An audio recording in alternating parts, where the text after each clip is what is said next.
A jubilant Coyote locker room following their 101-89 win over Minnesota in the second round of the WNIT on Sunday. Joining me now is the voice of Coyote women's basketball, John Thayer. And John, coming into this game, we heard a lot about Carly Wagner, and we heard a lot about Rachel Banham, and very, very good players, and they showed out right off the start. Minnesota got off to a great start in this game.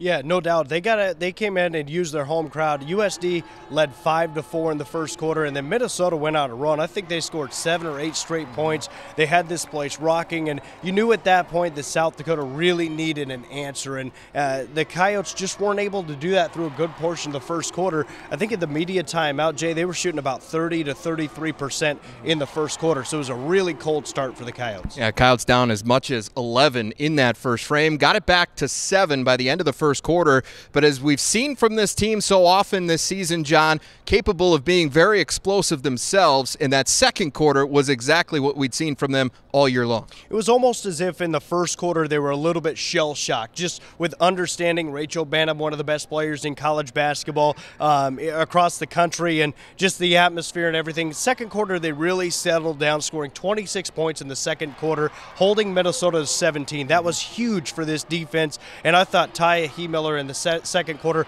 really locked in defensively for this team. And nobody outworked Thayer today, that's for certain. And anybody who's watched her play for the last 4 years, not surprised to hear that. She always gives it everything she's got. She was a big part of it. Offensively, there were several players involved. Kelly Stewart had 8, Nicole Seekamp had 12. Several contributions off the bench that helped out in that second quarter run. Coyotes went in up 45-43 at the half. And they come out in the third quarter. What does Banham do? She comes out and gets like 4 straight points or something like that. And just like that, Minnesota's back in front. Yeah, and Rachel Banham showed how special she was in this game. The third quarter, the Coyotes would get it to a 4-point game.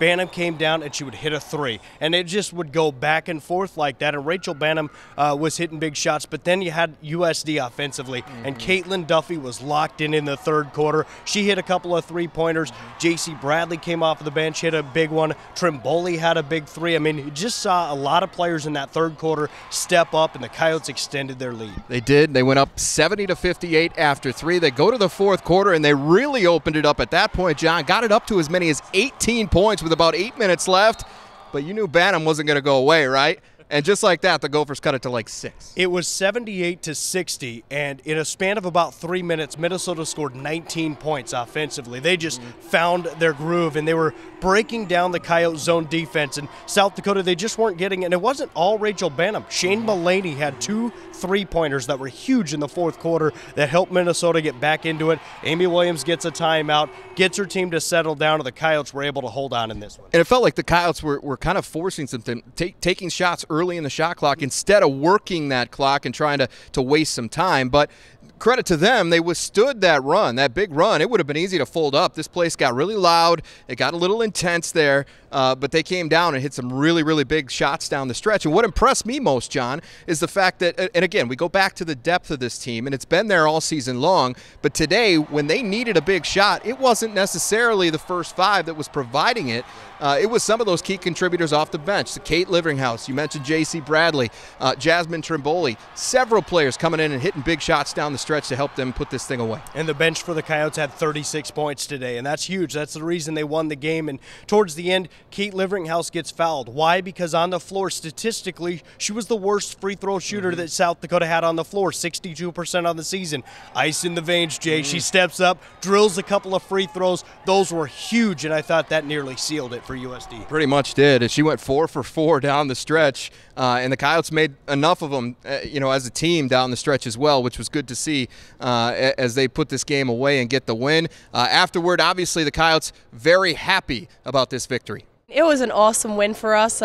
We knew coming in here that we had to pretty much bring our A game. You know, they're a good team and have some extremely good players. And so I think today we did that. We played one of our best games that we've played all season, and we did the things we wanted to, which was stop their man transition. And I think we also wanted to we wanted our bench to step up and do what they've been doing all season, and they did, and that's why we managed to outscore them on bench points substantially. Our team really contributed in all ways today, just 1 through 15 down the bench. Everyone was helping in some way, and it was awesome to be a part of. It's absolutely a thrill, and certainly something that this team was capable of doing something special in a national tournament, and we're excited about this opportunity, and mostly excited about the opportunity to continue to play together. It's just such a fun group. It's a team I absolutely love having the opportunity to coach. I think they just adore being able to play together, and so we're just excited to be able to extend that one more game.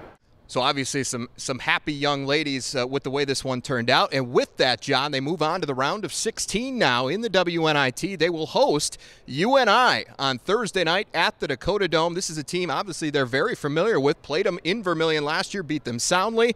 Went to Cedar Falls, though, this fall without Nicole Seekamp and kind of got handled. They didn't play well offensively at all in that game. No, I think they shot 28% in that game, maybe 27%, but just could not get any rhythm going at UNI earlier this year. And without Nicole Seekamp, as you mentioned, which was huge, the offense just was out of sync. They're a much different basketball team right now. I think a lot of these girls are looking forward to a rematch. They now get that rematch. It'll be at home on Thursday, which is huge. It'll be great to have another home game. And just to see Nicole Seekamp get to play another game. Remember, today she scored 18 points. Jay, she went over 2,000 for her Coyote career. She's 2 rebounds away from being 2,000 points and 500 rebounds. Crazy. She's been incredible, and it'll be great to see her and this whole team play again because they're having a lot of fun right now. Obviously, they're looking forward to just playing again, but Amy Williams, Kelly Stewart, Nicole Seekamp, everyone on this team certainly looking forward to an opportunity against the Panthers. I think that's a good thing for us, and it kind of gives us a bit of confidence to just be playing at home. We always love playing at home, but